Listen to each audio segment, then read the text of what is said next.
जय हिंद दोस्तों, हम आ चुके हैं फिर से एक नया प्रैक्टिस सेट लेकर के। जिस सेशन में हम चला रहे हैं एसएससी जीडी का प्रैक्टिस सेट, उस प्रैक्टिस सेट में हम लेकर आ चुके हैं मैथ की प्रैक्टिस सेट। इसमें हम क्या कर रहे हैं कि 20 प्रश्नों को ले रहे हैं जो एसएससी जीडी में ऑलरेडी पूछे हुए प्रश्न हैं। मैं उनको थोड़ा सा छांट के और थोड़ा सा इनको एक सही क्रम में रखने के बाद ईजी टू हार्ड वे में रखने के बाद मैं सॉल्व करा रहा हूँ। तो चलिए सॉल्व करते हैं। हम सेलेक्टेड हैं, आपको भी सिलेक्शन पार कराएंगे, ये हमारी थीम है। तो इस थीम के अनुसार चलते हैं, हम लोग शुरुआत करते हैं। ये जो प्रश्न है ये हमारा एसएससी के 2025 में जो 6 फरवरी का एग्जाम था उस वाले में पूछा हुआ है। ये सारे प्रश्न हमने जो ले रखा है उसी वाले में से ले रखा है। 1 या 2 प्रश्न हमने चेंज किया है, जिस टाइप का इसमें रहा है उसी टाइप का बदल दिया है प्रश्न कहीं और से, ताकि एसएससी का कोई किसी प्रकार का प्रॉब्लम ना हो। और चलिए अब हम सॉल्व करते हैं। सबसे पहले हमारे सामने है, इसमें हमें बोर्ड मास लगाना पड़ता है। बोर्ड मास का क्या नियम होता है, सबसे पहले ब्रैकेट होता है तो ब्रैकेट इसमें है नहीं, ब्रैकेट के बाद ऑफ होता है, ऑफ भी नहीं है। उसके बाद क्या होता है, डिवाइड होता है, तो सबसे पहले डिवाइड कर लेंगे। और जब सबसे पहले क्या होता है कि जब किसी भी 2 प्लस माइनस चिन्हों के बीच में कुछ हो या उनके बाद में कुछ सेपरेट हो तो उनको भी हम उसी स्टेप में सॉल्व कर सकते हैं। तो ये दोनों एक साथ सॉल्व कर लो और इन दोनों को एक साथ सॉल्व कर लो, और ये तो सिंगल है ही। तो ये क्या हो जाएगा 16। ये दोनों जब डिवाइड करिएगा तो 5 दूनी के 10 हो जाएगा, यानी कि यहाँ पे लिख लेंगे क्या 2, फिर माइनस 2 4 जा 8 हो जाएगा, मतलब 2 चौक के 8 हो जाएगा। अब इसके बाद हमें क्या करना है कि ये दोनों जब कभी भी जिसके सामने कोई निशान नहीं तो प्लस का निशान होता है, ये दोनों प्लस में है तो जुड़ जाएंगे। उसके बाद इसको हटा लीजिए। ये इसमें क्या होगा, कभी कंफ्यूजन नहीं रहेगा कि प्लस प्लस एक साथ जुड़ते हैं और माइनस माइनस भी एक साथ जुड़ते हैं। बाद में जब 2 नंबर ऐसे हैं जो एक प्लस एक माइनस में हो तो उनको क्या किया जाता है, घटाया जाता है। तो ये 16 2 कितना हो जाएगा 18 हो जाएगा, माइनस 8। अब इसके बाद क्या हो जाएगा, ये प्लस में रहेगा ये माइनस में रहेगा, तो क्या आ जाएगा, ये 10 आ जाएगा। इसका आंसर जो आपका ऑप्शन डी है। ठीक है दोस्तों, ऐसे हम कर सकते हैं। ये एकदम सिंपल सवाल है और ऐसा नहीं है कि मैंने हलवा सवाल कहीं और से उठा दिया। ये एक्चुअल में पूछे हुए सवाल हैं। 6 फरवरी 2025 का जो एग्जाम हुआ था उस वाले एग्जाम का ये हमने आंसर की उठाया हुआ है, वहां से प्रश्न हमने ज़्यादा से ज़्यादा उठाया हुआ है।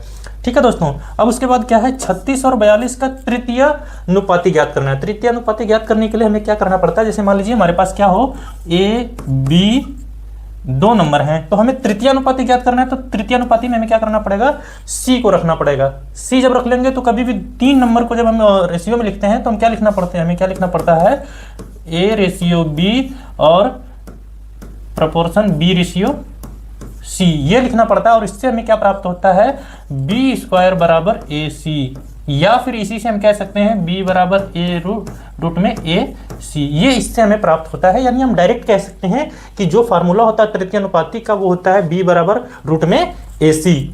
तो या तो ये सॉल्व कर लो इस वाले से, या तो बी बराबर ये जो लिखा है बी बराबर ए सी, बी स्क्वायर बराबर ए सी, तो उस वाले से सॉल्व कर लीजिए। तो बी स्क्वायर बराबर क्या हो जाएगा हमारा, इसी वाले से जो हमें सी ज्ञात करना है, तृतीय अनुपाती मतलब सी का ऑप्शन हमें ज्ञात करना है, तो हमारा हो जाएगा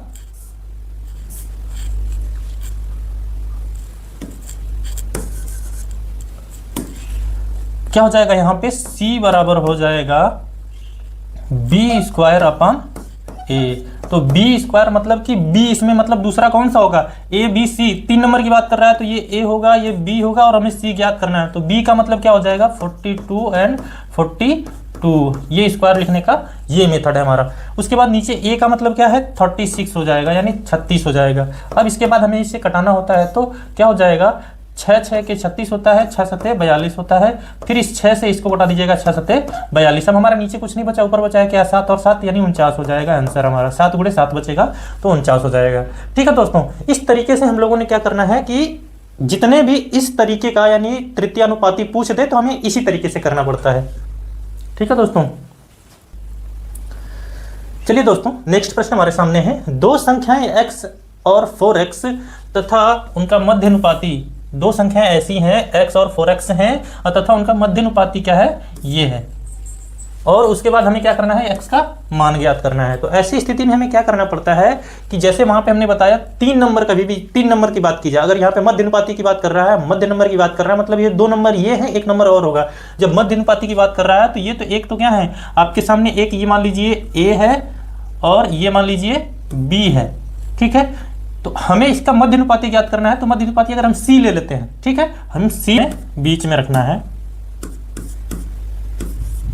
ये अगर हमारे पास 3 नंबर हों और इनको हमें क्या करना पड़े, मध्यानुपाती वाला फार्मूला लगाना पड़े तो अभी हमने क्या बताया था, इस स्थिति में क्या हो जाता है कि जो बी होता है, मतलब जो बीच में होता है उसका स्क्वायर हो जाता है बराबर ए सी होता है।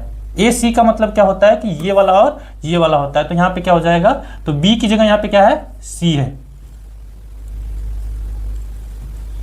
बी की जगह यहाँ पे क्या है, सी का स्क्वायर बराबर क्या हो जाएगा, ए बी होगा। अभी इतना लोगों को समझना जरूरी होगा कि हमने सी को बीच में रखा है इसलिए कंफ्यूजन आया है, तो ये कंफ्यूजन नहीं करना है कि ये क्या होगा, बस इतना मतलब होता है कि जो बीच में होता है उसका स्क्वायर होता है, बाकी इन दोनों का क्या होता है, गुणनफल होता है। या फिर इसी का हम क्या कर देते हैं, ये रूट हटा देंगे, सॉरी स्क्वायर हटा देंगे तो इधर क्या हो जाता है, रूट में हो जाता है, ए और बी हो जाता है। तो यहाँ पे हमारे सामने क्या है, सी की वैल्यू यानी मध्यानुपाती का मान दे दिया है, सी का वैल्यू मध्यानुपाती का मान दे दिया है कितना, 4 5 6 9 7 6। अब इसके बाद क्या हो जाएगा, ये रूट में वैल्यू दे रखा है कितना, x, ए केवल ए की जगह पे क्या है x है और b की जगह पे क्या है 4x है।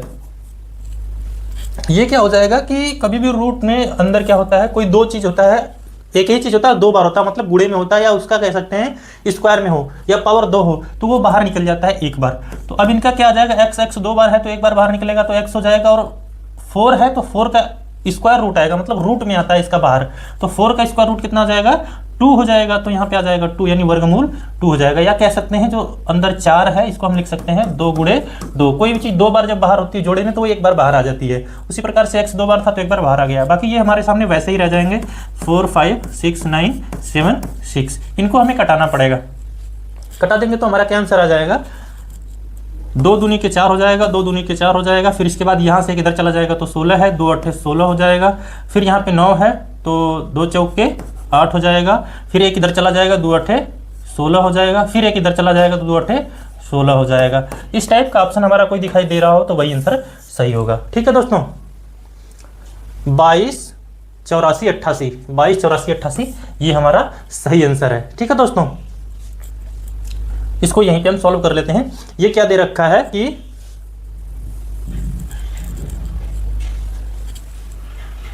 ये कह रहा है कि एक गोले का जो व्यास है, व्यास क्या होता है, d होता है। d बराबर कितना दे रखा है, 21 दे रखा है। तो r क्या होता है, इसी का आधा होता है तो 21/2 हो जाएगा।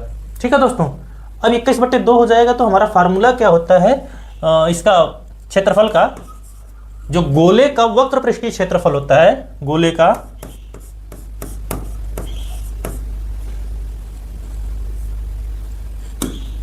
का पृष्ठीय क्षेत्रफल, ये क्या होता है फार्मूला, 4 पाई r स्क्वायर। हमें पता है कि पाई की जगह अगर हम भिन्न में कोई वैल्यू लाना चाहे तो क्या आता है, 22/7 होता है। ये 4 तो ऐसे ही रह जाएगा, ये हो जाएगा 22/7 हो जाएगा। ये हो जाएगा r स्क्वायर। r स्क्वायर का क्या मतलब है कि ये जो नंबर दिया है r की वैल्यू, उसी को 2 बार लिख लो। 2 बार लिख लेने से हमें कटाना पिटाना आसान हो जाएगा। 21/2 गुणे 21/2। ठीक है दोस्तों, अब ये क्या हो जाएगा, ये इसको कटा देगा दोनों को, उसके बाद ये 7 त्रिक का 21 हो जाएगा। अब नीचे तो कुछ नहीं बचा, लेकिन ऊपर ऊपर जो बचे हैं उनका क्या हो जाएगा, मल्टीप्लाई हो जाएगा। तो 21 3 63 हो जाएगा, और इसमें हमें किसका गुणा करना है, 22 का। ठीक है दोस्तों, 22 का जब हमें गुणा करना है तो चलिए करते हैं। अभी हमें क्या करना पड़ेगा, यहाँ पे जो 22 है और ये 21 3 63 हो जाएगा। तो इन दोनों का जब गुणा करेंगे हमारा तो क्या हो जाएगा, 63 और 22 का जब गुणा करिएगा तो कितना हो जाएगा। अगर बच्चों की तरह करना है तो बच्चों की तरह कर लीजिए, या 22 का डायरेक्ट पढ़ा पढ़ के कर लीजिए। अगर बच्चों की तरह ही करना है, क्योंकि SSC GD वाले हैं तो बहुत फास्ट करने की जरूरत नहीं है, ये भी हो जाएगा। 2 3 क्या हो जाएगा, 6 हो जाएगा। 2 6 18 हो जाएगा, सॉरी 2 6 12 हो जाएगा। 2 3 6 हो जाएगा, फिर से वही हो जाएगा। इनको जोड़ दीजिए तो क्या हो जाएगा, 6 हो जाएगा। 6 2 8 हो जाएगा, उसके बाद ये 3 हो जाएगा, और उसके बाद ये हो जाएगा 1386। 1386 इसका कोई ऑप्शन है तो वही सही हो जाएगा। ठीक है, ये है 1386।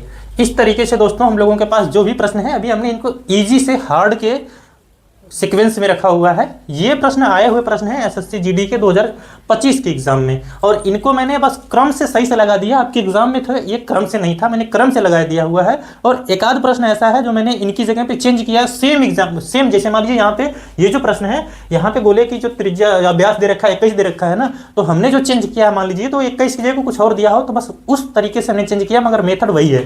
ऐसा प्रश्न हमने जो थोड़ा थोड़ा कहीं कहीं चेंज किया है। बस 20 प्रश्न है तो 20 में 1 2 प्रश्न पे ही ऐसा हमने किया है, बाकी तो बस क्रम से लगा दिया है। ठीक है दोस्तों, क्योंकि एसएससी की जो गाइडलाइंस है उसके अनुसार हमें सही से करना पड़ता है। यहाँ पे प्रश्न अगर किसी को साफ साफ नहीं दिखा दे तो मैं एक बार लिख देता हूँ यहाँ पे, ये है 27 इंटू 3, फिर ब्रैकेट में फिर मल्टीप्लाई, और ये ब्रैकेट है, फिर डिवाइड है, फिर ये 3 है, और ये है। हमारे पास टाइपिंग का सही साधन नहीं है, इसलिए हमने इसको स्क्रीनशॉट लगाया है। स्क्रीनशॉट ये सही से लग नहीं पाया है।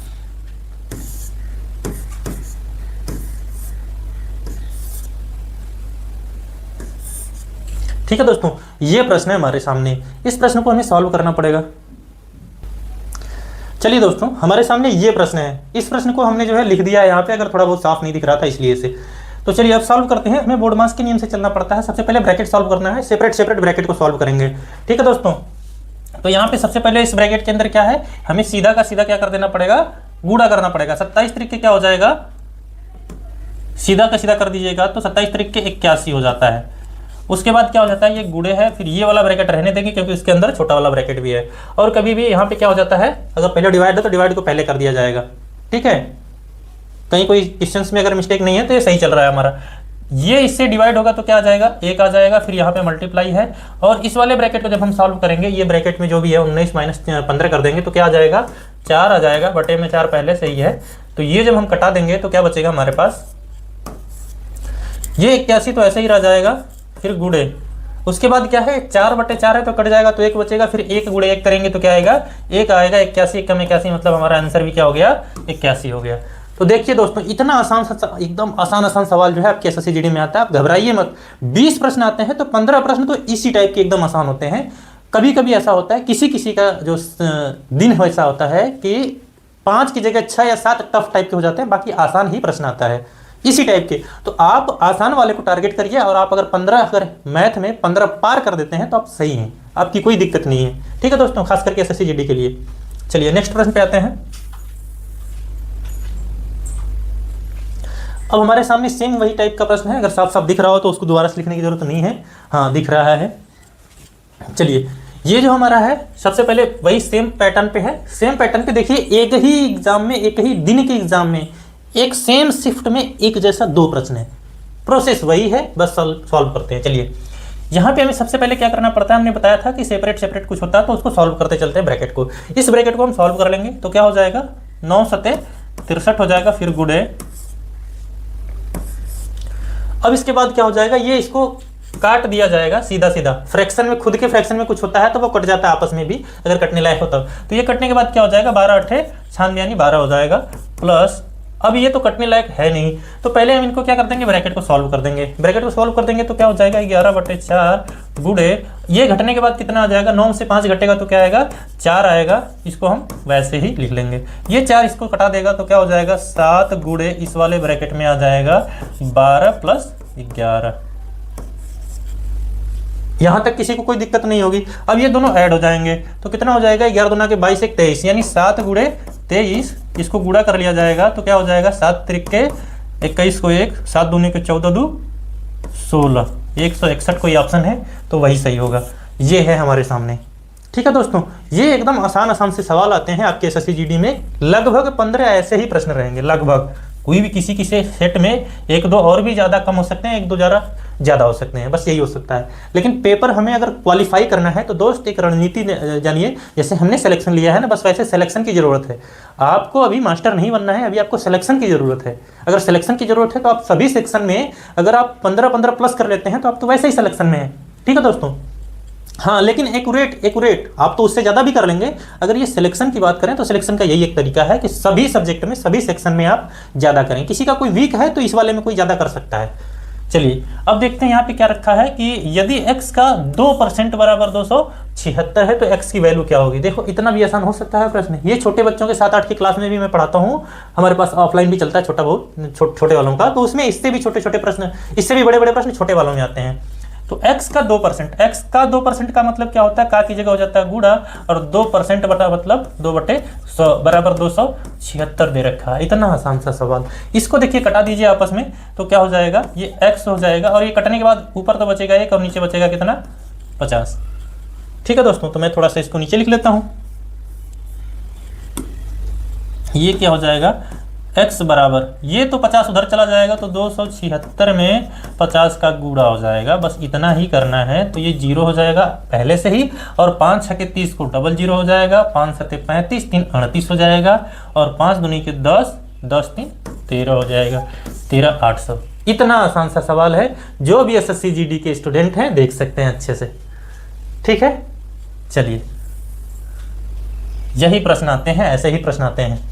दो संख्याओं के एलसीएम का मान इतना है और तथा उनके एचसीएफ का मान इतना है, यदि उनमें से एक संख्या इतनी है तो दूसरी संख्या क्या होगी। इसके लिए क्या फार्मूला होता है, दोनों संख्याओं का गुणनफल बराबर, दोनों संख्याओं का गुणनफल बराबर लसा गुणे मसा होता है। मतलब ये होता है एलसीएम इंटू एचसीएफ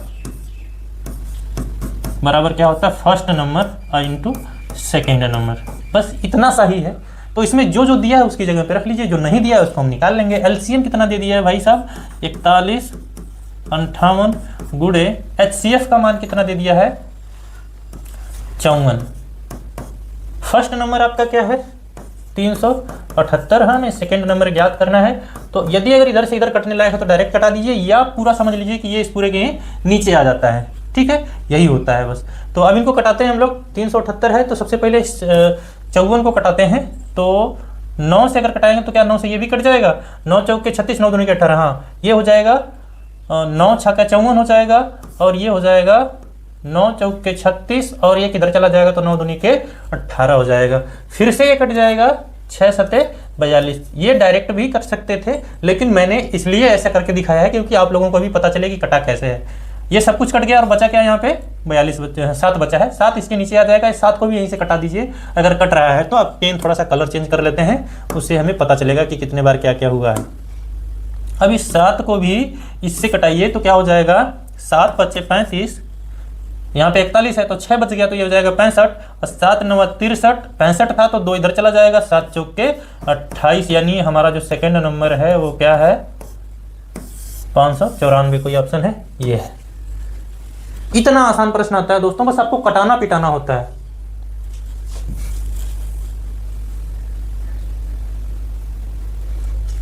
चलिए अब आते हैं, ये आपके थोड़े से लेवल बढ़ रहे हैं।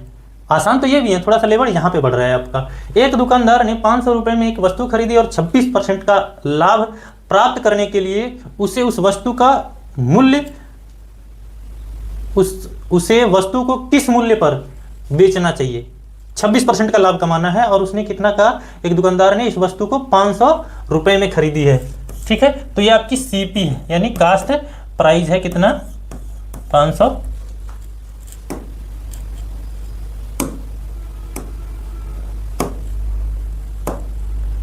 आपका सीपी है 500, और उसके बाद हमें फार्मूला क्या पता है कि एसपी बराबर होता है, यानी सेलिंग प्राइस बराबर होता है सीपी गुणे 100 प्लस लाभ। लाभ कितना है 26 है, तो यहां पे लिख लीजिए लाभ को।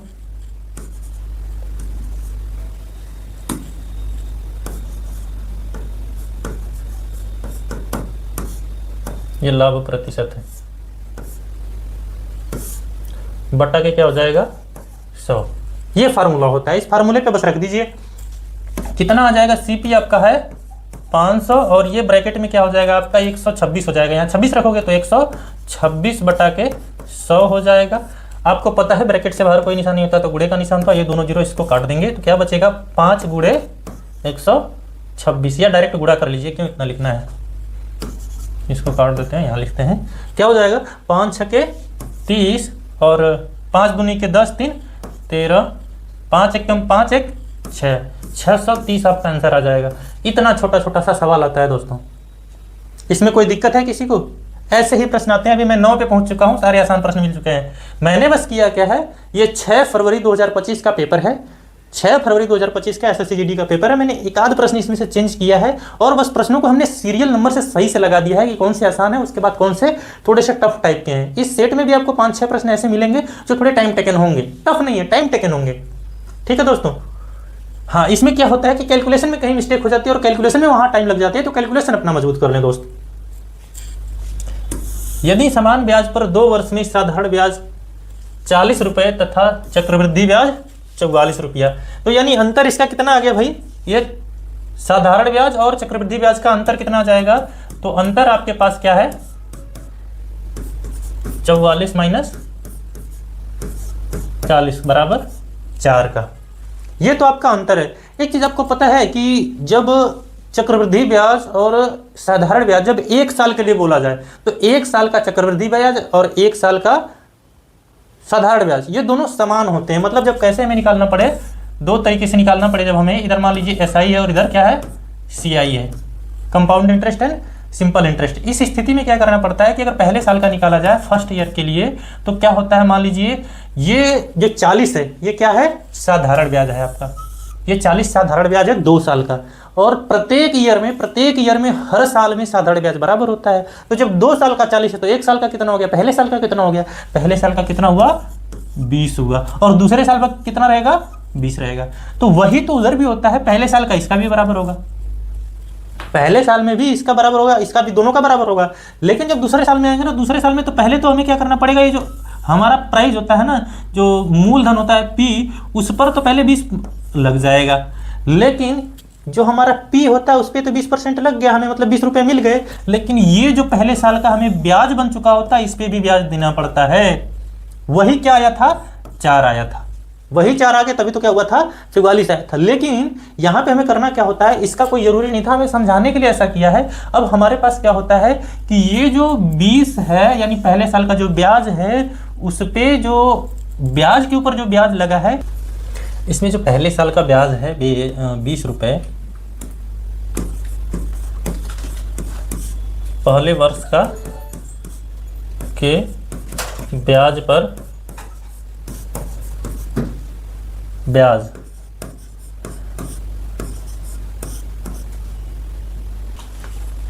सॉरी दोस्तों यहीं से हमारा किसी टेक्निकल कारण से कट गया था वीडियो, अब हम वहीं से समझते हैं। ये चीज़ हमने जो समझाया है कि पहले साल का जो ब्याज होता है वो दोनों पे समान होता है, मतलब कि एसआई भी सेम होता है और सीआई भी सेम होता है। लेकिन दूसरे वर्ष का जो होता है ना, पहले तो जो हमारा मूलधन होता है उस मूलधन पे ब्याज लगेगा, तो कितना मिलेगा हमें 20, और उसके बाद जो इसका है इसका तो सेम रहेगा भाई, पूरे एसआई पर यानी जो मूलधन है उस पर 20 लगा। लेकिन ये जो 20 है ना, ये जो पहले वर्ष का जो ब्याज है उसके ऊपर भी ब्याज लगेगा, तो हम उसको क्या लिखते हैं, पहले वर्ष के ब्याज पर यानी 20 पर जो ब्याज होगा वो क्या होगा, एसआई बराबर पीआरटी बाई 100। तो इसको हमें लिखने का क्या तरीका होगा,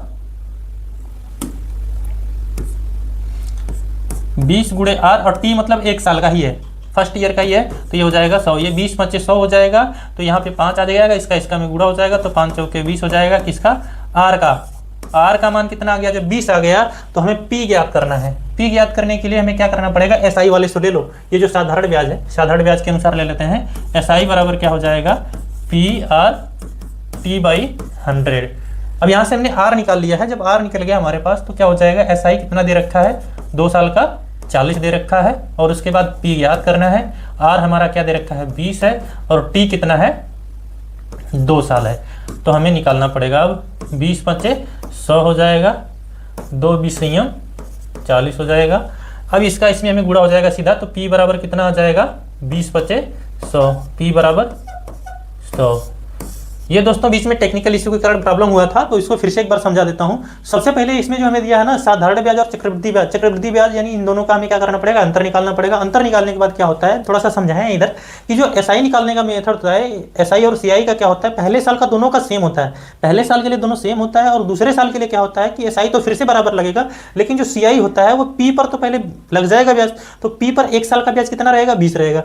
फिर जो पी के साथ जो पहले वर्ष का जो ब्याज रहेगा, पी का जो पहले वर्ष का ब्याज है इस ब्याज के ऊपर भी ब्याज लगेगा, तो उसी चीज को हमने यहाँ पे लिख किया हुआ कि पहले वर्ष के ब्याज पर यानी 20 पर जो ब्याज लगेगा, यानी एसआई हमारा क्या रहेगा 4 रहेगा, पीआरटी बाई 100 कर देंगे, तो पी की जगह हमारा क्या हो जाएगा, किस पे हम ब्याज लगा रहे हैं 20 के ऊपर ब्याज लगा रहे हैं, तो 20 को यहाँ लिख लेंगे, आर वही रह जाएगा, टी मतलब एक साल के लिए हम दूसरे साल का, बस केवल दूसरे साल का निकाल रहे हैं। 20 पर जो दूसरे साल का ब्याज है वो क्या होगा, तो 20/100 हो जाएगा, ये कट जाएगा, और ये क्या हो जाएगा, आर का मान हमारा कितना आ जाएगा 5 × 20 हो जाएगा। तो ये आर बराबर कितना आ गया 20, और हम ये जो फार्मूला हमारा सॉरी जो वैल्यू दे रखा है एसआई का, एसआई बराबर पीआरटी बाई 100 लगा देंगे, यहाँ आर की वैल्यू रख देंगे, आर की वैल्यू रख देने के बाद हमारा क्या आ जाएगा, पी बराबर 100 आ जाएगा।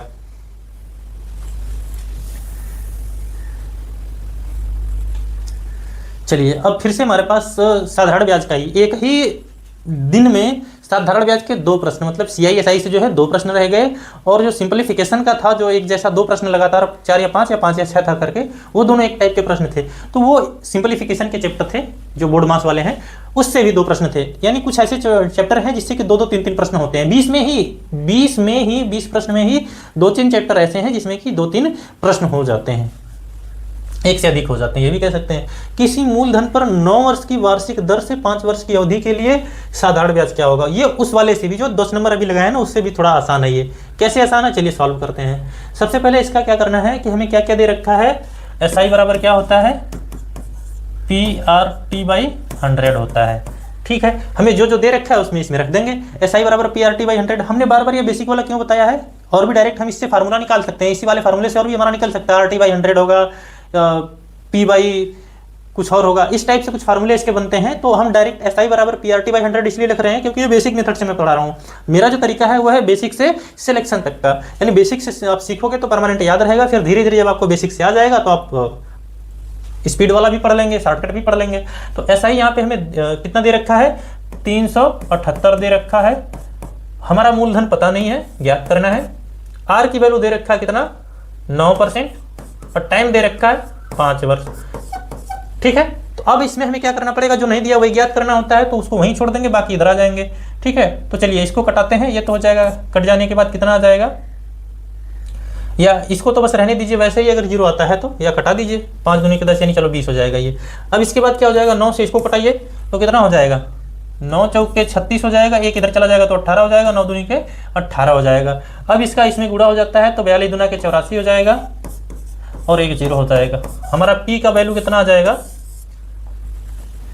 840 आ जाएगा। 840 कोई ऑप्शन है, वो D का ऑप्शन है।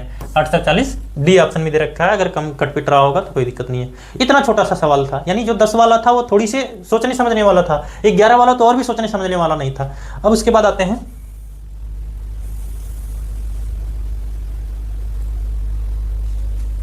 11 में क्या है, एक खाद्य पदार्थ 30% और 20% की 2 क्रमिक छूट प्रदान की गई।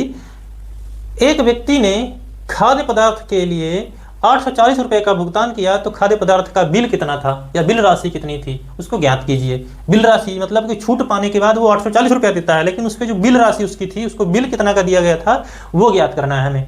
ठीक है, उसकी प्राइस ज्ञात करना है। तो चलिए यहाँ पे ध्यान दीजिएगा, इसको कितना मिला है छूट के बाद, जब उसको छूट मिल गया है तो कितना मिला है, 840 का। और कभी भी एक चीज़ बड़ी फेमस चीज़ है, अगर आप छूट वाला चैप्टर पढ़ते हैं तो उस वाले में क्या होता है, एक फार्मूला बड़ी फेमस सा है। जब हमें छूट, अगर क्रमागत छूट हो तो क्रमिक छूट के लिए क्या फार्मूला होता है,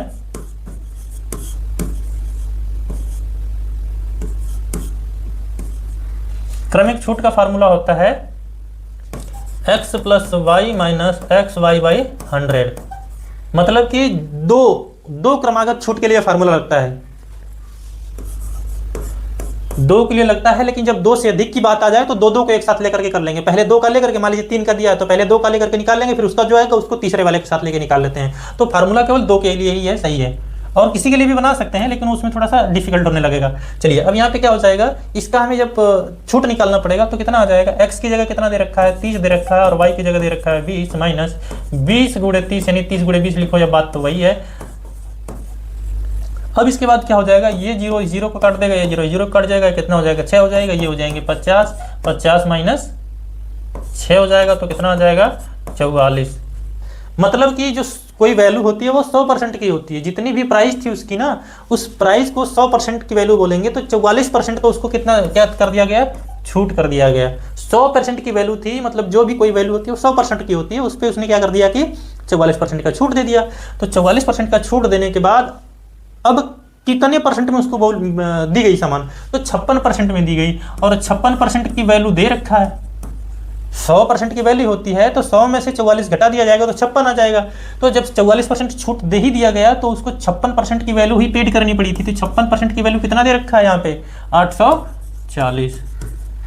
तो ये इसको कटा दीजिएगा, कैसे, इसको लिखेंगे 56 बटा के, या फिर ये 56 का जब आपको दे रखा है वैल्यू तो आप पहले 100 का ज्ञात करेंगे, या पहले 1 का ज्ञात करके फिर 100 का ज्ञात कर लीजिए। हमें 100% की वैल्यू पूछ रहा है कि 100% की वैल्यू क्या होगी, जबकि ये 56% की वैल्यू दे रखा है। ठीक है दोस्तों,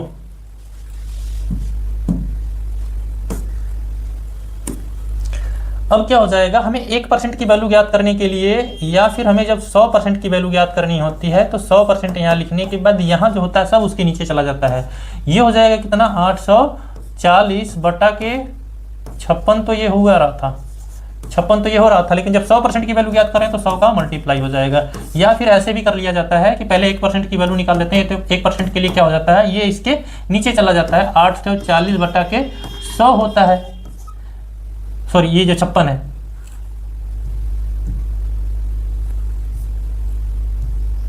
ये 56 होता है। तो ये 1% की वैल्यू होती है। जब हमें 100% की बात आती है तो 100 का इसमें मल्टीप्लाई कर लिया जाता है। तो ये इसका कोई जरूरत नहीं है, ये बस समझाने के लिए मैंने बताया है। हमें यहीं से पता चल गया कि हमें डायरेक्ट 100% की वैल्यू ज्ञात करना हो तो ये इसके नीचे चला जाएगा और 100 का गुणा कर दिया जाएगा। तो अब क्या हो जाएगा, इसको कटाइए तो कितना हो जाएगा, 14 चौक के 56 हो जाएगा, ये 14 छक्के 84 हो जाएगा। अभी भी ये 4 से कट जाएगा तो ये 25 हो जाएगा। 25 छक्का कितना होता है, 6 5 30 हो जाएगा, 1 0 ये हो जाएगा, डबल 0 हो जाएगा। अब उसके बाद क्या हो जाएगा, 6 दूनी के 12, अब 12 के बाद कितना हो जाएगा, 3 15 हो जाएगा, 1500 आंसर आ जाएगा आपका। जो 100% की वैल्यू है वो कितनी है, 1500 है। तो बस कटाने पिटाने में टाइम लग रहा है दोस्त, बाकी पेपर ये जो है आसान ही है।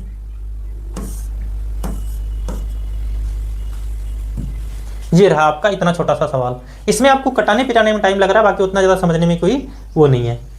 रमन की आय 75,400 है, वह अपनी आय से 23% की बचत करता है। यदि वह उसकी आय में 27% की वृद्धि होती है तो व्यय में भी 50% की वृद्धि हो जाती है, तो उसकी बचत क्या होगी। तो सबसे पहले क्या करना पड़ेगा, हमें जो इसकी 75,400 रुपये इसकी आय है उसकी 23% का जो है बचत निकालना पड़ेगा।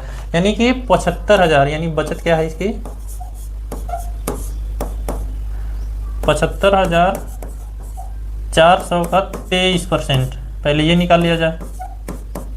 तो कटाने के बाद कितना आ जाएगा, 2 जीरो कट जाएंगे, इसका गुणा करने के बाद कितना आ जाएगा,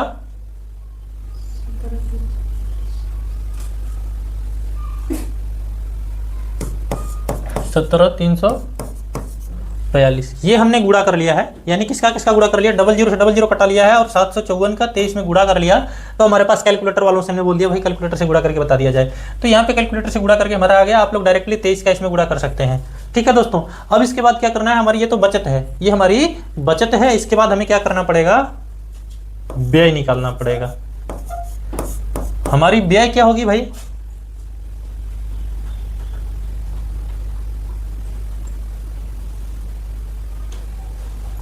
जो इनकी बचत है, जो इनकी बचत है वो बचत आपकी आय में से घटा दिया जाए तो क्या हो जाएगा, व्यय हो जाएगा। तो आय इनकी कितनी है, 75,400 माइनस 17,342, तो कितना आ जाएगा, ये 10 में से 2 घटेगा तो क्या हो जाएगा, 8 हो जाएगा। यहाँ पे हो जाएगा 5 हो जाएगा, फिर ये यहाँ 3 बचेगा तो यहाँ 0 हो जाएगा, फिर यहाँ 8 हो जाएगा, फिर यहाँ 5 हो जाएगा।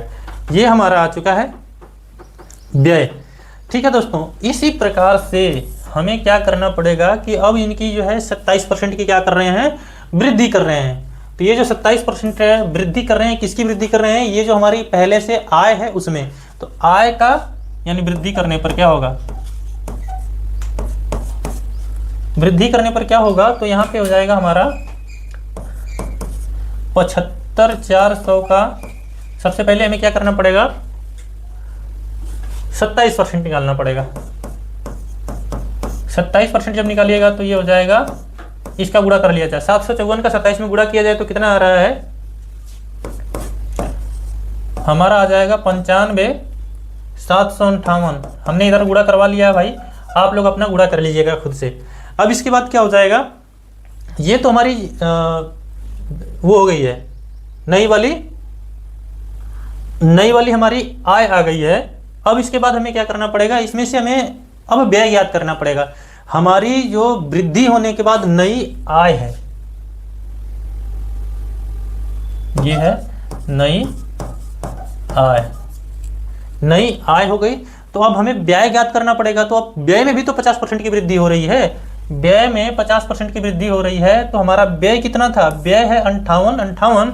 तो इसमें हमारा अब क्या करना पड़ेगा, नई व्यय ज्ञात करना पड़ेगा। नई व्यय जो होती है वो हमें क्या कर लेना पड़ेगा, इसका ये जो है 58, इसका 50%, जब इसका 50% निकालिएगा तो कितना आ जाएगा गुणा करने पर, यानी 50/100 जब लिखिएगा कटाने पिटाने पर आ जाएगा 87,087।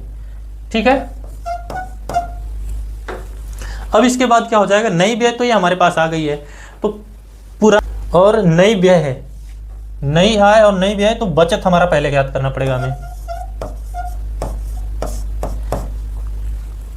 नई आय कितनी है, ये है, और नई व्यय, तो जब आय और व्यय आपको पता चल जाए तो व्यय हमें ज्ञात कर लेना पड़ेगा।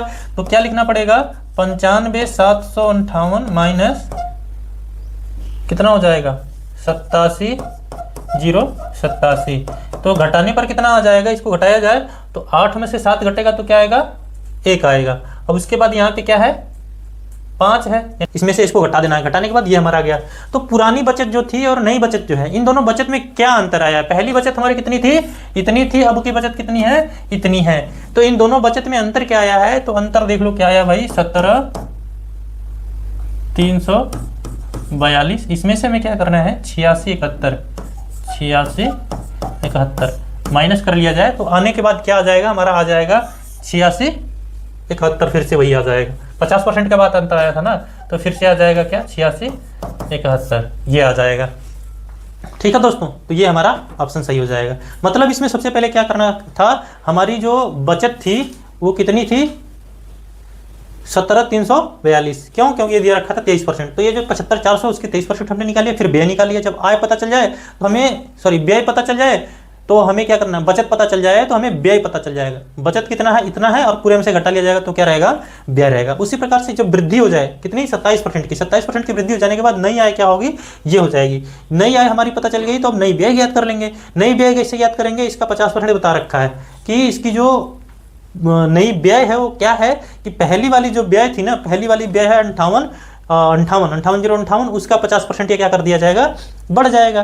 जब 50% बढ़ जाएगा तो ये इसका कितना आ जाएगा 87,087। और उसके बाद बचत क्या हो जाएगा, जब इसका बचत पहले कितना था 17 था, 17,342 था, अब नई बचत क्या है 86,71 है। तो इसमें अंतर क्या आया है, इन दोनों में अंतर यही आया है कि पहले इतनी हुआ करती थी, अब कितनी है, इतनी हो रही है। तो कितना का अंतर आया, 86,71 का अंतर आया है। ये नहीं सोच लेना है कि यहीं पे हमारा आंसर है, वो भी सेम आएगा, इसी के जितना आएगा, लेकिन वहीं पे आंसर नहीं समझ लेना। हमें अंतर पता करना है कि पहले की बचत में आज की बचत में क्या अंतर आ रहा है, उसके वही तो पूछा है। तो उसकी बचत में क्या परिवर्तन हुआ, तो बचत का परिवर्तन हम बता देंगे। चलिए दोस्तों, नया प्रश्न हमारे सामने आ चुका है। इसमें हमें औसत व्यय ज्ञात करना है, मतलब कि औसत ज्ञात करना है, सीधा सीधा मतलब ये है, हमें इतना सारा व्यय दे रखा है, जनवरी फरवरी मार्च अप्रैल में रमेश का जो व्यय है, सॉरी क्रमशः व्यय है वो कितना है, ये दे रखा है क्रमशः। तो इनका औसत व्यय ज्ञात करना है, इन 4 महीनों का औसत व्यय क्या होगा, मतलब ये औसत का सवाल है। औसत का सवाल है, वो भी सिंपल सा है, तो हम सिंपल वाले ही तरीके से करेंगे। औसत व्यय बराबर कितना है भाई, लिख लेते हैं इसका, 28,312 है, 28,312 प्लस 32,258, 252 है, प्लस 25,012, 33,500, कितना आ जाएगा जोड़ने पर, 500 है। टोटल कितने नंबर्स हैं, औसत जो निकालते हैं हम लोग, कुल का योग यानी योगफल बटा के क्या होता है, संख्या हो जाता है, तो कितना आ जाएगा 4 आ जाएगा। औसत हमें सीधा सीधा औसत का फार्मूला पता करना होगा कि औसत का क्या होता है, तो कुल योग बटा के कुल संख्या होता है। चलिए अब ज्ञात करिए, सबको जोड़ दीजिए तो क्या हो जाएगा, ये 0 है, इसका 2 है, इसका 2 है, इसका 2 है, यानी 2 3 6 हो जाएगा। लास्ट टाइम कितना आ गया, 6 आ गया। अब इसके बाद इसका 0 है, इसका 1 है, 1 5 6 हो गया, 6 1 7 हो गया। ठीक, अब इसके बाद क्या हो जाएगा, 5 है और इसका 0 है और इसका 2 है, 5 2 7 हो गया, 7 3 10 हो गया, यानी 0 हो गया, 10 को 0 हो गया।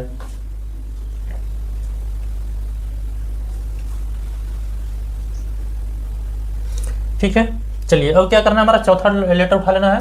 3 3 5 8 8 2 10 10 8 18 18 1 19, अब उसके बाद क्या हो जाएगा, 3 3 6, 6 2 8, 8 2 10, 10 1 11, इसके बटा में हो जाएगा क्या, 4। तो अब इसके बाद हमें क्या करना है, इनको हमें सीधा सीधा कटा देना है। तो क्या कटेगा भाई, 4 दूनी के 8 हो जाएगा, ये 3 हो जाएगा, 4 दूनी के 8 यहाँ पे टच हो गया पेन, इसका ये मत समझ लीजिएगा, पॉइंट है। अब इसके बाद क्या हो जाएगा, 4 दूनी के 8 हो जाएगा, यहाँ पे 3 बचेगा, 3 और 9 39 हो जाएगा, 4 9 36 हो जाएगा, फिर 3 बचेगा 30 हो जाएगा, 4 7 28 हो जाएगा, 2 बचेगा 27 हो जाएगा, फिर यहाँ पे अब ये 27 हो जाएगा, तो 4 6 24 होगा, फिर कितना बचेगा, यहाँ पे 4 6 24 और 24 3 बचेगा, 3 बचेगा तो ये हो जाएगा 36, 4 9 36। तो ये एकदम बच्चों के तरीके से कटा पिटा के दिखा रहे हैं, और ये कोई ऑप्शन आपका कौन सा है, डी है, ये डी ऑप्शन है आपका। तो ये सब सवाल आपके एसएससी जीडी में आ रहे हैं, कोई कैलकुलेटिव है, बस इतना ही है और कुछ ज़्यादा नहीं है। चलिए हमारे सामने आ चुका है नेक्स्ट प्रश्न, इसमें थोड़ा सा बैक हो गया था, हमारा बोर्ड हैंग कर गया था। अब इसके बाद क्या है, ये प्रश्न हमारे सामने है कि 3 लोगों का, महेश राम अनवर, तीनों का औसत वजन ये दे दिया है, महेश और राम का औसत वजन ये दे दिया है, औसत वजन ये, फिर राम और अनवर का औसत वजन ये दे दिया है। तो औसत वजन का यानी औसत का फार्मूला क्या होता है, योगफल बटा के नंबर बराबर औसत, तो ये होता है। तो सबसे पहले हमें क्या दे रखा है, महेश का प्लस राम का प्लस अनवर का, इन तीनों का वजन का यानी बटा 3 है, तो ये हो जाएगा, और औसत वजन कितना दे रखा है, 46 हो जाएगा। तो m प्लस आर प्लस ए, इन तीनों का जब हम वजन ऐड करेंगे तो कितना हो जाएगा, इसका इसमें ऐड कर दिया जाए, गुणा कर दिया जाए तो कितना हो जाएगा, 3 6 18 हो जाएगा, 3 चौके 12 13 हो जाएगा, इसको समीकरण 1 बना दिया जाए। इतना तक तो किसी को कोई दिक्कत नहीं है, क्योंकि ये एकदम बेसिक सा है। अब इसके बाद क्या हो रहा है, दूसरे वाले का यानी महेश और राम का m and m plus R, ये 2 लोग हैं तो 2 लोग हैं तो 2 कर देंगे नीचे, और औसत वजन इनका दे रखा है 39। तो कितना हो जाएगा, m प्लस आर बराबर 39 गुना के 2 9 18 और 2 3 6 1 7, ये हो जाएगा आपका समीकरण 2। इसी प्रकार से अब किसका दे दिया, राम और अनवर के दे दिया है, राम प्लस अनवर बटा 2 हो जाएगा, दे दिया है कितना इनका 49, ये इसके साथ मल्टीप्लाई हो जाएगा, तो राम प्लस अनवर बराबर कितना हो जाएगा, 49 दूनी के 98, ये हो जाएगा समीकरण 3। ये देखो हमने कुछ ज़्यादा किया नहीं है, ये तो एकदम बेसिक सा है, ये थोड़ा सा लॉन्ग हो रहा होगा लेकिन ये बेसिक सा है। इसमें क्या करना पड़ेगा कि अब इन दोनों समीकरण को, समीकरण 2 और 3 को जोड़ दिया जाए तो क्या प्राप्त हो जाएगा हमारा समीकरण, वहाँ तो हम ये लिख के बता रहे हैं, वहाँ पे आपको ऐसा नहीं करना है कि नहीं लिखना है सब कुछ, डायरेक्ट सॉल्व करना है। ऐसे ही आपको डायरेक्ट आ जाना चाहिए था कि m प्लस आर बराबर कितना आ जाएगा, 78 आ जाएगा, और m प्लस ए बराबर इतना आ जाएगा, और इन तीनों का प्लस बराबर इतना आ जाएगा, ये आपको पता चल जाता डायरेक्ट। ये 2 और 3 को ऐड कर दिया जाए, दोनों को ऐड कर दिया जाएगा तो कितना हो जाएगा, m प्लस इसमें भी r इसमें भी r, तो 2r हो जाएगा, 2r प्लस a बराबर कितना हो जाएगा, दोनों को ऐड कर दीजिएगा तो 8 8 16 को 6 हो जाएगा, उसके बाद 7 9 9 7 16 1 17 हो जाएगा, 176। ये समीकरण 4 बना दीजिए। समीकरण 4 और 1 को ऐड कर दीजिए। अब किसको किसको ऐड करना पड़ेगा, सही सब्ट्रैक्ट करना पड़ेगा समीकरण। हम ऐसा क्यों करते हैं, ये जोड़ने और घटाने वाला नियम क्या है, इसमें क्या करना होता है, हमें क्या करना था ना कि इसके जैसा ही एक समीकरण प्राप्त करना था, इसलिए हमने क्या कर दिया कि समीकरण 2 और 3 को जोड़ दिया, समीकरण 2 और 3 को जोड़ दिया तो ये उसी टाइप का समीकरण बन जाएगा। उस टाइप का समीकरण हमें याद करना है जिसमें कि 2 चीज कैंसिल हो जाए, मैक्सिमम से मैक्सिमम चीजें कैंसिल हो जाए, एक चीज बचे, इसलिए हमने इन दोनों को पहले जोड़ दिया। उसके बाद इन दोनों को हम क्या करेंगे, सब्ट्रैक्ट करेंगे, जिससे सब्ट्रैक्ट करने से कैंसिल होता है। कभी भी जैसे मान लीजिए कि क्या है, इधर वाला ए है, इधर वाला भी ए है, तो इनको हमें सब्ट्रैक्ट करने के लिए, कैंसिल करने के लिए सब्ट्रैक्ट करना पड़ता है। इसलिए हम समीकरण क्या कर देंगे, 4 माइनस 1 रहेगा, समीकरण 4 और माइनस 1 कर देंगे तो क्या हो जाएगा, m plus 2r plus a बराबर 176। इसके नीचे m plus r plus a बराबर कितना है, 138 है। इनको हम माइनस कर रहे हैं, जब माइनस करते हैं तो जो जो प्लस है वो माइनस हो जाएगा। क्या आ जाएगा अब आपका, a से a खत्म हो जाएगा, m से m खत्म हो जाएगा, 2r में से एक r सब्ट्रैक्ट हो जाएगा तो खाली r बचेगा। r बराबर कितना आ जाएगा, ये 16 में से 8 जाएगा तो 8 हो जाएगा, यहाँ 6 बचेगा तो 6 में से 3, यानी r की वैल्यू कितना आ गई, यानी राम की वैल्यू कितनी आ गई, 38। प्रोसेस लंबा था, आपको कैलकुलेशन में टाइम लगता है, लेकिन आपको जब प्रोसेस पता चल जाए, सब कुछ समझ आ जाए, तो आप ये समीकरण जो हम बार बार लिख रहे हैं ना, ये समीकरण 2 और 3 को करने पर, समीकरण 4 और 1 को करने पर, या ये जो हम डायरेक्ट कर रहे हैं ना, ये वाला m+r आपको डायरेक्ट पता चल जाता है। आप डायरेक्ट क्या लिखते हैं, आप डायरेक्ट लिखते हैं ये वाला समीकरण 1 को डायरेक्ट लिखते हैं, समीकरण 2 को डायरेक्ट लिखते हैं, समीकरण 3 को डायरेक्ट लिखते हैं। आप डायरेक्ट लिख लेते हैं। अब उसके बाद क्या कर लेते हैं, 2 को ऐड कर लेते हैं, ऐसे वाले को ऐड करना है जिससे कि हमें कुछ ऐसा मिले जिससे कैंसिलेशन हो। तो इन दोनों को सब्ट्रैक्ट करके तो कुछ कैंसिलेशन उतना अच्छा हो नहीं रहा, तो इन दोनों को हम क्या कर लेंगे, ऐड कर लेंगे। जब ऐड करने के बाद हमारा नया समीकरण बन जाएगा, नए समीकरण को हम इसके साथ घटा लेंगे, तो इसमें मैक्सिमम से मैक्सिमम कैंसिल हो जाएगा। तो कैंसिल हो जाने के बाद देखिए हमारा क्या गया है, r बराबर 38 आ गया है।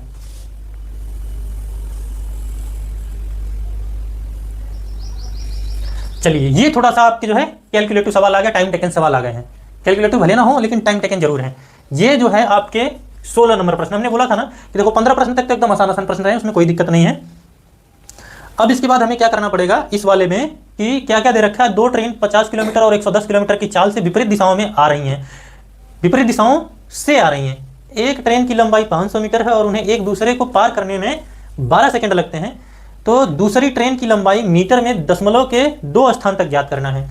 चलिए अब ध्यान देते हैं क्या करना पड़ेगा हमें। दो ट्रेन दिखा रखा है हमें, इसमें ध्यान दीजिएगा, कभी भी जब हमारे पास 2 ट्रेनें हों और जब 2 ट्रेनें एक विपरीत दिशा में हों, विपरीत दिशा की स्थिति बनती है, एक सेम दिशा की स्थिति बनती है। जब विपरीत दिशा में चल रहे हों तो इन दोनों की स्पीड को ऐड कर लिया जाता है। दोनों की स्पीड को क्या कर देंगे, ऐड कर देंगे, तो हमारा रिलेवेंट स्पीड क्या आ जाएगा, रिलेवेंट स्पीड हमारा आ जाएगा RS, रिलेवेंट स्पीड हमारा दोनों को ऐड कर लिया जाएगा, तो S1 + S2 हो जाएगा। S1 S2 का मतलब क्या है, स्पीड 1 और स्पीड 2, तो क्या हो जाएगा हमारा 50 + 110 बराबर 160 हो जाएगा। ये हमारी नई स्पीड जो आएगी ना, वो ये होगी रिलेवेंट स्पीड। जब कभी भी 2 ट्रेनें विपरीत दिशा में चले तो उनको ऐड करना होता है, इसमें उल्टा होता है। देखो ना, विपरीत दिशा में चल रही है लेकिन हम ऐड करते हैं। और उसके बाद सापेक्ष, इसको सापेक्ष स्पीड भी बोलते हैं, सापेक्ष गति भी बोलते हैं, सापेक्ष चाल भी बोलो, सापेक्ष गति बोलो, ये वाली बात आती है इसमें, सापेक्ष गति बोल दो, चाल बोल दो, ये है इसकी। तो ये हो जाएगी जब हम विपरीत दिशा में चलते हैं तो दोनों को ऐड करना पड़ता है, तो 160 हो गया, ये रिलेवेंट स्पीड आ गई। अब उसके बाद क्या है हमारा कि ऐसी स्थिति में हमें करना पड़ता है,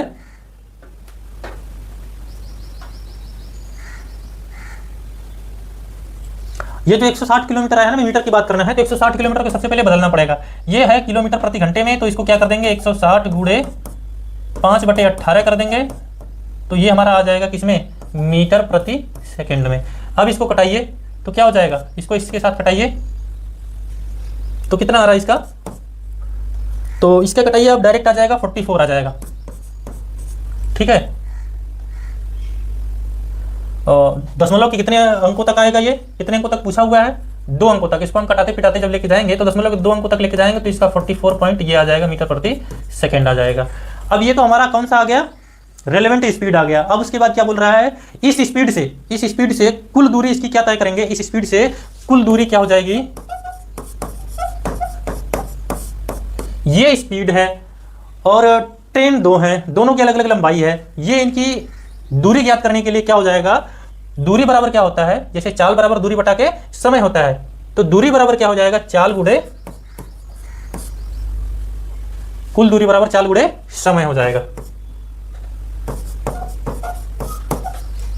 तो कुल दूरी के लिए इसमें क्या होगा, कैसे ज्ञात करना पड़ेगा, यहाँ पे 2 ट्रेनें हमारे पास है, 2 ट्रेनें हैं जिसमें एक की लंबाई हमें दे रखा है, एक की लंबाई दे रखा है, तो उसकी कितनी हो जाएगी, कुल दूरी कितनी हो जाएगी, एक का मान लीजिए हमारा तो दे रखा है 500 है, तो 500 लिख लेंगे, और उस दूसरी की कितनी है, x है, और चाल इसकी कितनी है, चाल अभी नई वाली कितनी आई है, 44.4। अब उसके बाद क्या बता रहा है कि ये 12 सेकंड लेते हैं, 12 सेकंड ले रहे हैं पार करने में, तो कितना हो जाएगा, यहाँ पे 12 लिख देंगे, टाइम लग रहा है। मतलब ये जो कुल दूरी उस टाइम पे तय कर रहे हैं ना, मान लीजिए जब एक दूसरे को पार कर रहे हैं, तो ये हमारा हो रहा है, तो इसका गुणा कर लिया जाएगा। जब गुणा कर लिया जाएगा तो कितना गुणा करके आ जाएगा, 12 चौके 48, 12 चौके 48, 4 52 को 2, 533.28, यानी इस 12 का इसमें गुणा करिएगा तो ये आ जाएगा। उसके बाद इधर आप ऑलरेडी आपका दे रखा है इतना, तो अब की x हमने किसको माना है, एक ट्रेन की लंबाई तो दे रखा है कितनी, 500, और दूसरी ट्रेन की हमें ज्ञात करनी थी, तो दूसरी ट्रेन का हम लिख लेंगे, यहाँ पे हमें पता नहीं था। कुल जो दूरी होगी ना वो क्या होगी, दोनों ट्रेनों की लंबाई होगी, उनको क्रॉस करते टाइम पे जो कुल दूरी होगी क्या होगी, दोनों ट्रेनों की लंबाई होगी। तो जो कुल दूरी होगी 500 प्लस दूसरे वाले की पता नहीं, तो उसको हम क्या कर लेंगे, x कर लेंगे। तो अब ये जो 500 है ये इधर चला जाएगा, x को यहीं छोड़ दिया जाए, तो इधर क्या हो जाएगा, -500 हो जाएगा। तो x बराबर हमारा यहीं पे आंसर आ गया कितना, सीधा 33.28। तो ये दोस्तों हमारा जो आएगा, ये तो हमारा आ जा रहा है कितना, 33.28। तो लगभग में यहाँ पे दशमलव में जो 2 अंक के स्थान तक कौन सा ऑप्शन इसी के बराबर जो है 33 दशमलव कुछ क्या है, तो 33 ये वाला है। यहाँ पे जो 533.28 है, 533.28 में जब आप पढ़ते होंगे दशमलव के 1 अंक तक जब ज्ञात करना होता तो उसके बाद वाला अगर 5 से बड़ा अंक होता तो एक इधर देके खत्म हो जाता है, यानी 533.3 हो सकता था। तो 1 अंकों तक तो ये लिखते हैं, लेकिन उसी के अप्रॉक्स में कौन सा वाला है, तो अप्रॉक्स में कौन सा वाला है, ये वाला ऑप्शन आपका सही है, यानी कि 33.28 वाला जो आएगा, यानी 33.33 जो लगभग है यही वाला है, और कोई तो ऑप्शन है नहीं इसके लगभग में, इसलिए इसी वाले को हम सही मानेंगे।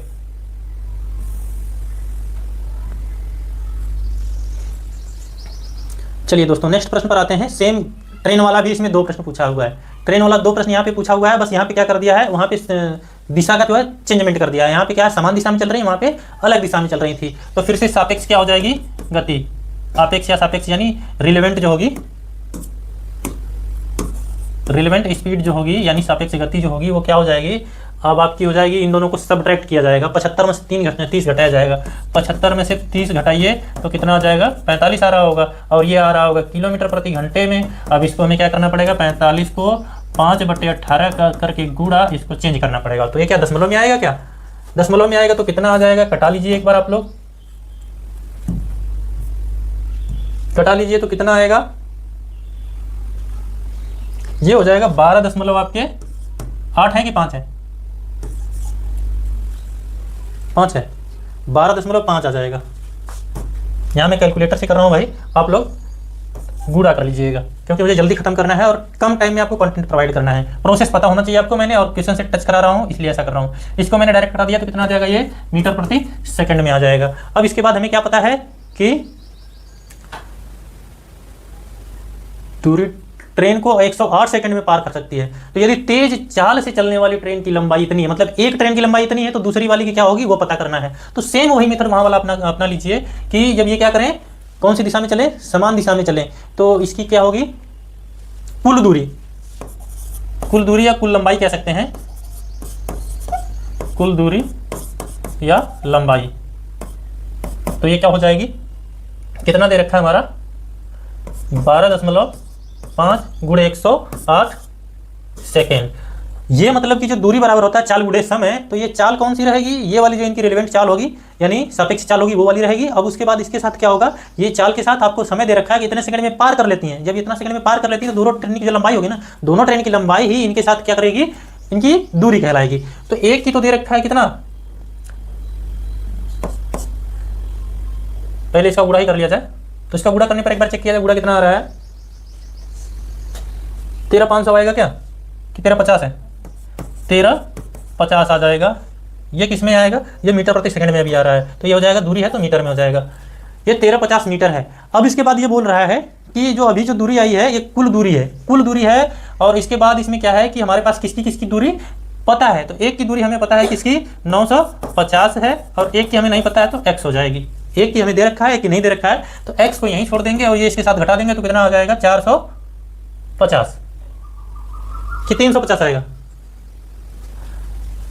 9 4 13, 50 50 दोनों में तो 400 हो जाएगा, यानी अब इसका ये आ जाएगा। तो यानी ये छोटा छोटा सवाल है, इसमें जो दे रखा था इसके जस्ट पहले वाला और ये वाला, यानी 17 और 16 भी प्रश्न आपके लगभग करने लायक हैं, 17 और 16 भी करने लायक हैं इस पेपर में, इस सेट में जो सेट हमने लिया है। ये प्रश्न आए हुए प्रश्न है, तो ये कैसे सेट को बनाया जा रहा है, कैसे प्रश्न जो है इंक्लूड किए जा रहे हैं इस एक सेट में, मैंने इनको क्रम से लगा दिया है, ईजी टू हार्ड वे में, ईजी टू हार्ड वे में हमने लगा दिया। ये तरीके हैं आपके लगाने के, ये आप इस तरीके से करने से जल्दी कर सकते हैं। चलिए नेक्स्ट 3 प्रश्न हमारे पास बचे हुए हैं। मनोज के पास 1224 रुपए हैं, उन्होंने इसे अपने पुत्र आनंद और अनिल के बीच में बांट दिया।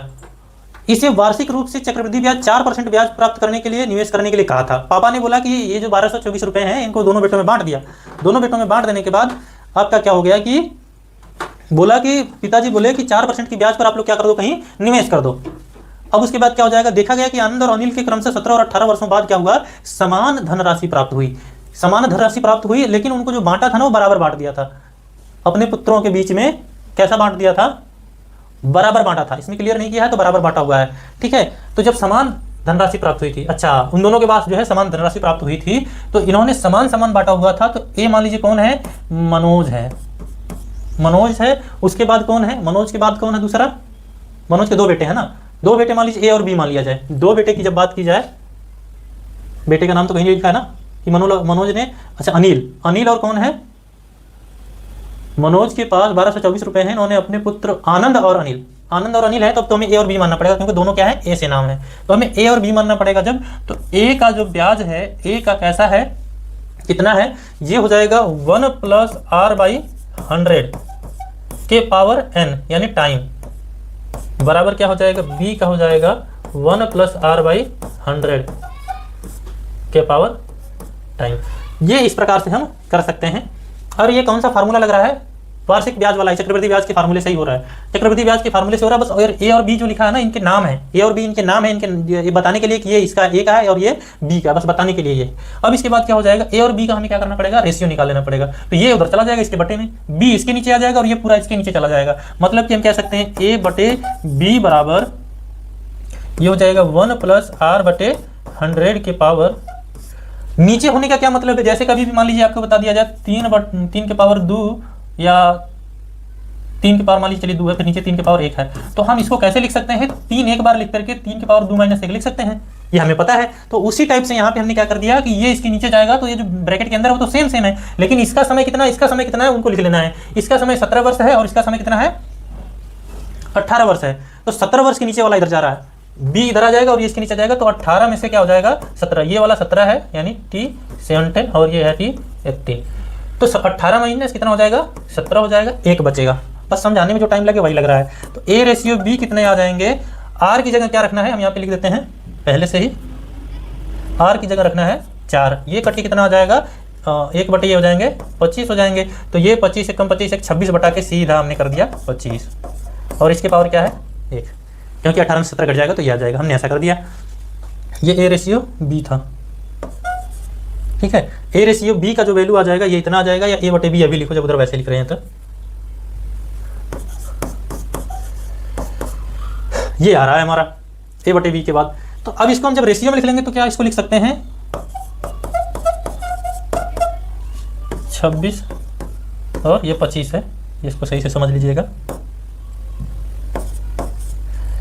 अब ये जब आपको रेशियो के बारे में पता चल जाए तो जिसका हिस्सा पूछा जाए उसका हिस्सा निकालने के लिए क्या करना पड़ता है, हमें बी का हिस्सा निकालना है, यानी दूसरे वाले का हिस्सा निकालना है। बी का हिस्सा निकालने के लिए इसका वैल्यू कितना दे रखा है 1224 गुणे बी का निकालना है, तो बी को हम कहाँ रखेंगे, ऊपर रखेंगे। बी का कितना है 25 है, यही है ना। अब उसके बाद क्या हो जाएगा, नीचे क्या होता है दोनों को ऐड कर दिया जाता है, 25 + 26 हो जाएगा, 26 + 25 हो जाएगा, ये हो जाएगा। चलिए अब इसको कटा लीजिए, तो ये आपका हो जाएगा, अगर 3 से कटेगा तो यहाँ पे हो जाएगा 17 हो जाएगा, 3 से इसको कटाइए 3 चौके 12 हो जाएगा, 0 हो जाएगा, 3 8 24 हो जाएगा। फिर 17 से इसको कटाइए तो कितना हो जाएगा 17 दूना के 34 हो जाएगा, 17 दूना 34 के बाद कितना हो जाएगा 6 बचेगा, 17 चौके 68 हो जाएगा, गुणे 25 हो जाएगा। 24 और 25 का गुणा कर लिया जाएगा तो कितना आंसर आ जाएगा, कौन सा ऑप्शन रहेगा आपका 5 चौके 20 00 वाला, ये वाला होगा क्या, ये आपका 600 हो जाएगा, जिसके लास्ट में 0 होगा, तो 0 तो कुछ ही में है लेकिन उसके बाद ऐसा वाला होगा, ठीक है।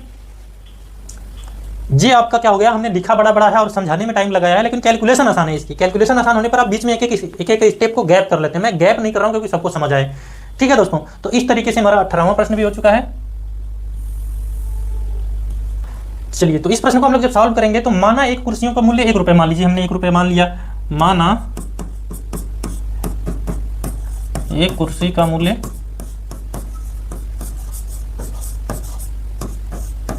1 रुपये है, ठीक है। जब हमने 1 रुपये मान लिए तो अब कितने का सबसे पहले हमें निकालना पड़ेगा, तो 152 का सेलिंग प्राइस, यानी 152 का सेलिंग प्राइस कितना हो जाएगा 152 रुपये हो जाएगा, ठीक है। जब 152 का 152 रुपये हो रहे हैं तो ये इतने रुपये में बेची जा रही हैं, लेकिन इसमें जब ये बताया जा रहा है कि इसमें उसको क्या हो रहा है कि 76 कुर्सियों के मूल्य के बराबर लाभ प्राप्त हो रहा है, तो 76 कुर्सी का पहले तो क्या कर लेंगे हम मूल्य प्राप्त कर लेंगे, 76 का मूल्य या सीपी कह सकते हैं, तो कितना हो रहा है 76 का 76 रुपये होगा। 76 का जब 76 रुपये हो रहा है तो अब ये क्या कह रहा है कि इसको जो भी बेच रहे हैं, इसको 152 कुर्सियों को बेच रहे हैं, तो हमने मान लिया 1 रुपया में बेच रहे हैं, तो 152 को कितना बेचे, 152 रुपये में बेचे। लेकिन 152 कुर्सी को उन्होंने खरीदा किसमें था, 76 कुर्सी के जो कास्ट प्राइस है ना, सीपी जो है उसके बराबर में खरीदा है। जो कॉस्ट प्राइस है ना 76 वाली का, 76 के कॉस्ट प्राइस के बराबर में ही 152 का खरीद लिया था इन्होंने। तो लाभ कितना हुआ, लाभ कितना हुआ, तो इसका क्या हो जाएगा, 152 में से 76 घटाया जाएगा तो क्या आ जाएगा, 76 हो जाएगा। ये 76 है भाई, सॉरी 52 है, मैं लिख रहा हूँ कुछ और, बोल रहा हूँ कुछ और। 152 में से 76 घटाया जाएगा, आगे 7 आने वाला था ना इसलिए 7 आ गया माइंड में लिखते टाइम। 152 में से 76 जब घटाया जाएगा तो 76 आ जाएगा, मतलब कि इसको लाभ कितना का हो गया, 76 का हो गया, 76 का हो गया। अब उसके बाद पता है 152 कुर्सियों का, इसका जो 152 कुर्सी का प्राइस है जो उसको खरीदा है, खरीदा कितने में है उसने, तो उसने तो लाभ के साथ 152 रुपये में बेच रहा है ना। 152 कुर्सियों को उसने बेची तो वो 76 कुर्सियों के बराबर क्या कर दिया उसका, उसको तो लाभ हो गया। 152 रुपये वाली जो बेचा है उसमें 76 कुर्सियों के बराबर लाभ प्राप्त हुआ, मतलब कि 76 रुपये का लाभ प्राप्त हो गया। तो अब उसने जो 152 रुपये में टोटल बेचा, 152 रुपये में टोटल बेचा, तो उसमें तो उसके लाभ भी है ना, उसने खरीदा था कुछ में और कुछ में बेचा है। तो 152 कुर्सियों को कितने में खरीदा हुआ है, क्योंकि उस 152 रुपये में 76 रुपये जो है इसके ऐड हैं, 152 में 76 रुपये लाभ भी तो है। तो मतलब जो उसकी सीपी हो गई 152 की सीपी, इतनी सारी चीजों को लिखना पड़ रहा है, 152 की सीपी। तो 152 की सीपी जब उसने 152 रुपये में बेचा था उसको 76 लाभ हो रहा है, तो मतलब कि कितना हो गया, सीपी इसका कितना हो गया, 76 हो गया। जब आपको कॉस्ट प्राइस भी पता चल जाए और प्रॉफिट भी पता चल जाए, जब कॉस्ट प्राइस प्रॉफिट सब पता चल जाए, उस स्थिति में हमें क्या करना पड़ता है कि लाभ प्रतिशत के लिए क्या होता है, लाभ प्रतिशत बराबर होता है लाभ बटा सीपी, यानी प्रॉफिट यानी क्रय मूल्य, सीपी मतलब क्रय मूल्य रहेगा, कॉस्ट प्राइस रहेगा, गुणे 100 कर देना होता है। तो यहाँ पे कितना है 76 रुपये, तो इसको लाभ है, और उसकी सीपी भी कितनी है 76 है, और 100 का गुणा कर दिया जाए, ये कटेगा तो कितना आ जाएगा 100 आ जाएगा। आंसर आपका 100 वाला कौन सा है, ये वाला, ये ऑप्शन सही है आपका। इस स्थिति में क्या करना था, ये प्रश्न एकदम आसान सा था, समझने में टाइम लग रहा है जो बस समझने में कि 152 कुर्सियां उन्होंने बेची थी, 152 कुर्सियों को बेचने में उनको जो है कितना परसेंट का लाभ हो रहा है, 76 कुर्सियों के क्रय मूल्य के बराबर हो रहा है। तो जब 1 रुपये में 1 कुर्सी है तो 1 कुर्सी को जो है अगर ये किया जाए तो ये 76 कुर्सियों का मूल्य कितना हो जाएगा, 76 का 76 रुपये हो जाएगा। तो लाभ इनको कितनी हो जाएगा, जब ये एक कुर्सी का 1 रुपया है तो 52 रुपये को ये बेच रहे हैं 152 रुपये का। तो अब लाभ प्रतिशत, सॉरी लाभ कितना हो जाएगा, 152 में से 76 घटा लिया जाएगा तो लाभ पता चल जाएगा। इधर लाभ पता चल गया, और ये 152 रुपये में इन्होंने बेचा तो उसमें 76 जो है लाभ भी तो ऐड है, उसमें 76 लाभ है। इसका मतलब जो उनकी सीपी 152 की सीपी कितनी है, वो 76 है। 152 की सीपी 76 है। जब आपको लाभ पता चल जाए तो लाभ प्रतिशत निकालने के लिए लाभ बटे सीपी गुणे 100 करना पड़ता है, का आंसर 100। लास्ट क्वेश्चन है हमारे सामने, किसी काम को करने में बी को जितना समय लगता है उसके 3/4 समय में ए वही काम करता है। ठीक है, बी को जितना भी समय लगता है तो सबसे पहले बी का पता कर लीजिए। बी का समय माना बी को एक्स समय लगता है। चलिए दोस्तों, बीच में डिस्टर्बेंस हुआ था। किसी काम को करने के लिए बी जितना समय लेता है उसके 3/4 समय में ए वही काम आधा करता है। इस चीज को हमें ध्यान देना पड़ेगा, ये उसी समय में आधा कर पाता है। तो अब इसका काम ये क्या कर लेगा, कितना समय में करेगा, तब ए के लिए क्या होगा, जब वो आधा कर पा रहा है तो आधा कर रहा है तो उसके लिए काम कितना हो गया, वो जो जितना काम ये करेगा उसके लिए, इसके लिए तो 2 गुना होगा ना। तो ये तो पहले कितना कर रहा है 3/4 में, 3/4 में कर रहा है, लेकिन इसके लिए काम कितना होगा 2 गुणे 3/4 एक्स होगा। तो ये हो जाएगा, ये कट जाएंगे तो कितना हो जाएगा 3x बटा के 2 हो जाएगा, 3x बटा के 2 हो जाएगा। तो इनकी क्षमता जो है उनका अनुपात एक बार निकाला जाए, दोनों की क्षमता का अनुपात निकाला जाएगा तो क्या हो जाएगा, इसकी क्षमता 1/x होगी, इसकी क्षमता 1/x होगी, और इसकी 1 बटे कितना हो जाएगी 3x बटा 2 हो जाएगी। तो कितना हो जाएगा 1/3x बटा 2 हो जाएगी। तो 2 ऊपर चला जाएगा। तो ए और बी का क्या है, बी और ए की क्षमता का है ये। तो कितना हो जाएगा, ये ऊपर चला जाएगा और x से x कट जाएगा तो कितने आ जाएंगे 2, इधर आ जाएगा 3, इधर हो जाएगा 2। 3 और 2 का आ रहा है इनका रेशियो। 3 और 2 का इनकी क्या है, क्षमता इनकी जो है 3 और 2। ए और बी की बात की जाएगा तो क्या हो जाएगा, ए और बी की बात की जाए तो हो जाएगा 2:3। इनकी क्षमता कितनी हो गई, 2:3 हो गई। यानी टोटल इनका काम कितना हो गया, एक दिन का। ये क्षमता मतलब एक दिन का काम होता है। तो ए एक दिन में 2 काम कर रहा है और बी कितना कर रहा है, 3 कर रहा है। ए कितना कर रहा है, 2 कर रहा है और बी 3 कर रहा है। मतलब एक दिन में टोटल काम कितने कर रहे हैं, तो 5 यूनिट कर रहे हैं, 5 इकाई कर रहे हैं। अब इसके बाद क्या हो रहा है कि ये टोटल कितने दिन काम कर रहे हैं, तो टोटल ये काम कर रहे हैं 66 दिन। कुल काम कितना हो जाएगा, 66 गुणे एक दिन का। एक दिन ये काम कितना कर पाते हैं, 5 कर पाते हैं। तो 66 दिन का इसने बोला कि 66 दिनों में पूरा कर लेते हैं। तो 66 दिन का जो ये एक दिन की क्षमता इनकी 5 है, यानी 5 काम को कर देते हैं 66 में से। तो कितना कर देंगे, टोटल कितने दिनों लगाएंगे, कितना समय लगेगा, तो कुल काम ये कर देंगे कितना, 5 छके 30, 5 छके 30, 33, 330 दिन होगा। ये 330 दिन तो पूरे लग रहे हैं, दोनों लोग मिलकर एक साथ कर रहे हैं। जब दोनों लोग एक साथ मिलकर काम करें कि 330 दिन लग रहे हैं। लेकिन बी अकेले करे, जब बी अकेले करे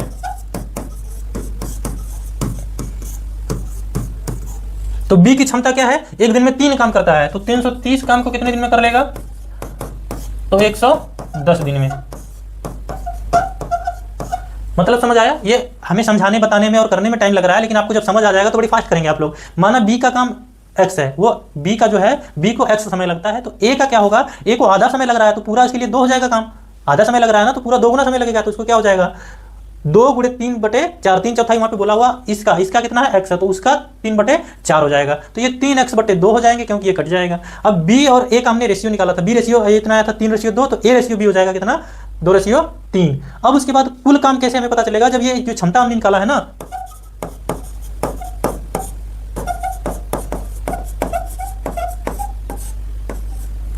ये जो क्षमता का अनुपात हमने निकाला है, ये आ गया है A/B का जो है 2:3 आया है। मतलब कि ये कितना इसकी क्षमता है, एक दिन में 2 काम कर सकता है। एक दिन में 2 काम कर सकता है कौन, ए, और बी कितना कर सकता है, 3। तो टोटल एक साथ मिलकर कितना कर सकता है, 5। तो कुल काम कितना है, 66 है। तो दिन कितने लगेंगे, एक दिन में ये 5 काम करते हैं, तो टोटल कितने दिन लगेंगे, एक दिन में 5 है और ये 66 दिन क्या करते हैं, एक साथ करते हैं, 66 दिन में पूरा करते हैं। तो क्या हो जाएगा, कुल काम कितना हो जाएगा, कुल काम यहाँ हो जाएगा 66 गुणे 5। 66 गुणे 5 हो जाएगा तो 330 हो जाएगा। जब बी अकेले उस काम को करे तो टोटल काम कितना है, 330 है, और उसकी क्षमता कितनी एक दिन की 3 है। तो ये क्या कर देंगे, इसको कटा देने के बाद 110 आ जाएगा। तो इस तरीके से दोस्तों हम लोगों ने क्या है कि एसएससी जीडी के जो आए हुए प्रश्न है उनको क्रम से लगाया है। 15 से प्लस प्रश्न जो है आसान है, 15 के बाद जो प्रश्न है वो थोड़े से टाइम टेकन है, थोड़े से सभी को समझने टाइप के नहीं है कि जो आसानी से कोई समझ ले। बाकी उससे पहले जो है, जो 8वीं तक 10वीं तक बढ़िया से पढ़ा है उसको समझ आ जाएंगे आसानी से, वो अपने से भी पढ़ के कर सकता है। लेकिन इतने के लिए आपको कहीं ना कहीं से पढ़ना पड़ेगा। तो दोस्तों इसी प्रकार की प्रैक्टिस सेट आपको मिलती रहेगी, इसी प्रकार के आपको चैप्टर मिलते रहेंगे। तो हमारे चैनल से जुड़े रहें, आपको इसी प्रकार के कंटेंट मिलते रहेंगे। हम सेलेक्टेड हैं, आपको भी सिलेक्शन दिलाएंगे, सिलेक्शन पार पहुंचाएंगे। जय हिंद दोस्तों। हमारे चैनल को अगर आपको अच्छा लग रहा है तो हमारे चैनल को सब्सक्राइब कर लें। Thank you.